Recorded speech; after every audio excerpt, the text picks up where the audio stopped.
To Boston, where several polling locations ran out of ballots, and it happened right, how many people go after work, right during that evening rush. And you're probably wondering, how does this happen in an election where so many people were predicting a big turnout? Right, record NBC levels. 10 investigator Ryan Kath has been trying to get to the bottom of all of this late today. Ryan, what are you learning? Yeah, those are good questions, Glenn. We're here inside City Hall, which is the flurry of activity right now. You can see the equipment being gathered, the votes being tabulated. The city saying strong turnout contributed to those ballot shortages. But as you mentioned, Glenn, people are asking how something like this could happen. Here's what we know. The affected polling places were in Hyde Park, Roslindale, and West Roxbury. During the evening rush, we're told they ran out of ballots, and Boston police had to rush deliveries to those locations. According to the Election Protection Coalition, a group made up of organizations like the ACLU, voters had to wait in long lines during the delay, and some left in frustration. The city says anyone in line at the time the polls closed at 8 p.m. was able to stay and cast a ballot, but as you can imagine, the blame game is already underway tonight.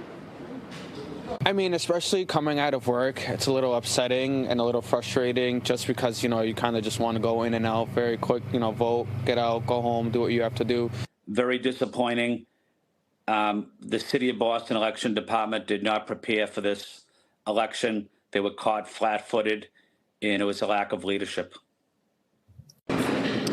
In a statement tonight, Secretary of State Bill Galvin had this to say. Unfortunately, it appears that the Boston Elections Department chose not to send all ballots in their possession to polling places today after receiving reports that certain precincts were running low on ballots or had run out of ballots.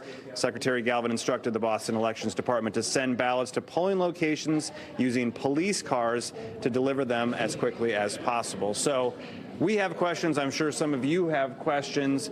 We did have the elections commissioner walk right by us, a group of reporters, and she said she'd be back in just a minute to give us an update.